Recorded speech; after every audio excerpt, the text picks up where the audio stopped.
Hi, I'm Garrett. This is my story.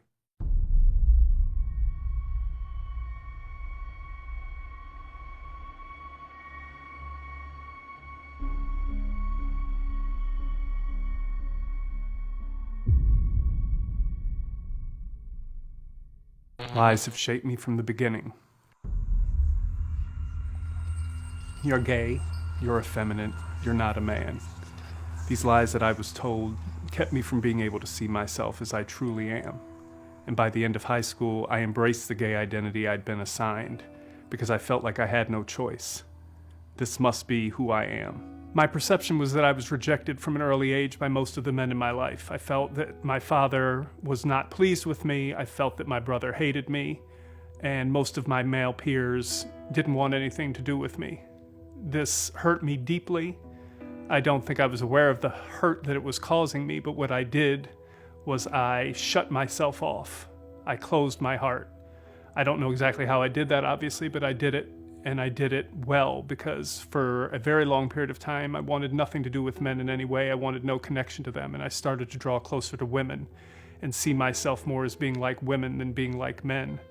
The more I did this, the more I started to see men as something different from myself, and find myself attracted to them in the way that I now know I should be attracted and am attracted sometimes to women. I continued to follow this path in my mind in high school, and as soon as I got out, I began to embrace it in the way I lived. I started drinking, using marijuana, and going out to clubs, frequently getting so drunk that I didn't remember from one day to the next how I got back and forth from the clubs, smoking so much marijuana that it caused me chest pain and to vomit, be sick, just causing all sorts of problems. And at the same time, telling myself that I was having a good time because I was living out my true identity. I was living out the identity that had been assigned to me from an early age that I didn't know I had a choice in.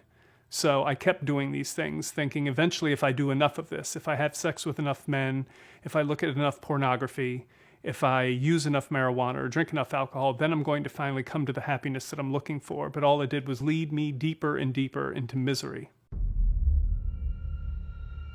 I would describe myself as being happily miserable. I convinced myself that I was happy even though I was pissed off most of the time. I was angry, foul, yelling at people, always aggressive when I was driving, always angry at work.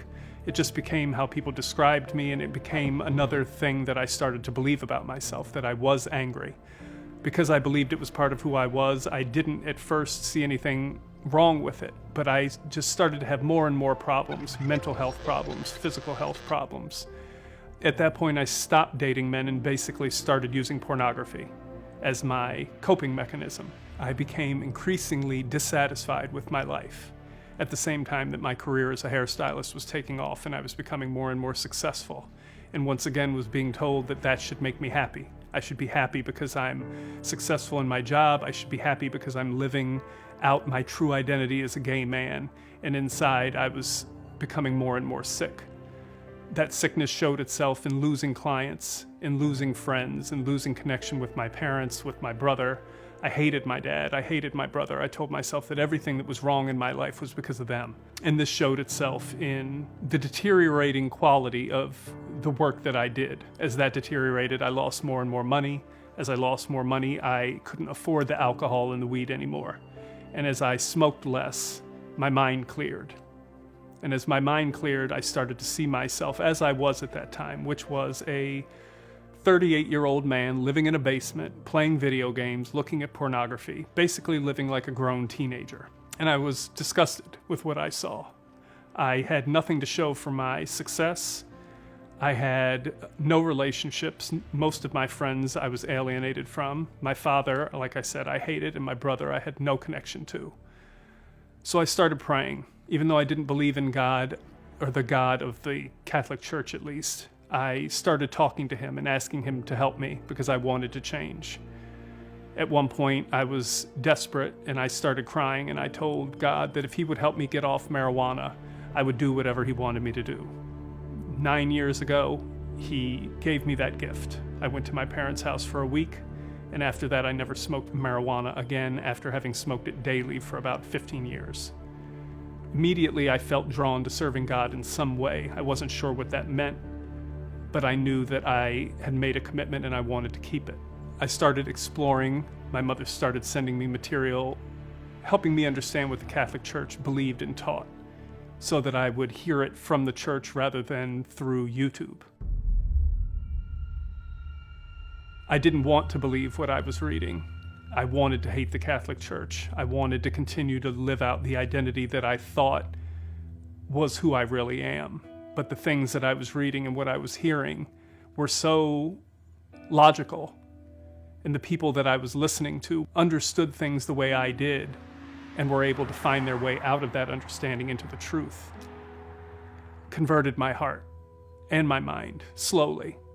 God worked very slowly with me. He allowed me to have the relationship with him that I needed to have in the beginning, which basically was a God who accepted that I still looked at porn and that I got high sometimes. And though I know now that he did not accept those things because he knew they weren't what was best for me, he allowed me to live that way because he knew that was all I could do at the time. I continued to slowly step back from this life and slowly embrace my Catholic faith again. And about 7 years ago, I was confirmed into the Catholic Church. Before being confirmed, I went to meet with the priest. While meeting with that priest, he asked me a simple question: have you heard of courage?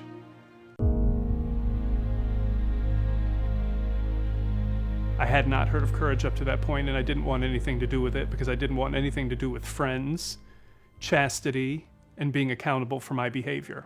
I'd lived a very irresponsible life up to that point, and the idea of being responsible for anything that I did, any of the choices I made, just that by itself repulsed me.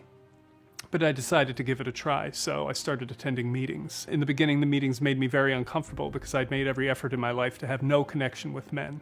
I didn't believe that I could have a proper, loving relationship with a man, and I was so afraid that I would fall in love with a man that I decided I would just not love men at all. As I attended more meetings, the sharing in the meetings helped me to connect more and more with my brothers and sisters in the community, and as that happened, my heart started to open, unfortunately, which is how I felt. I didn't want my heart opened. I liked that it was closed because I felt safe. I had to make a decision that I didn't want to be safe anymore, and that if I wanted to be who I was really supposed to be, I would have to be willing to be open to things that could possibly hurt me. So through the friendships in the apostolate, through the chaplains who are like spiritual fathers to us, and through therapy, which has helped me have a new relationship with my father and my brother, things dramatically changed in my life. Those changes have led me to a place where I have many male friends now. I have a good relationship with my dad. I have a good relationship with my brother. I am open to being loved by men in a healthy way. And at the same time, it's a very uncomfortable place to be. It's very painful because of my sensitivity. I am constantly being challenged by allowing myself to be loved because my perception of what is and isn't loving is so distorted from having exposed myself to pornography and having lived this lifestyle for so long. But slowly, God is purifying me, healing me in ways that I didn't think were possible. And one of the main tools that he's using to do that is the Courage Apostolate. This is my story. Does it resonate with you? Does anything in it sound familiar? Are you happy living the lifestyle you're living? Or do you tell yourself you're happy because you think you have no other choice? The Catholic Church offers us other choices, and Courage International wants to help us explore those choices. If you'd like to learn more about courage or find your local Courage chapter, go to couragerc.org. God bless you.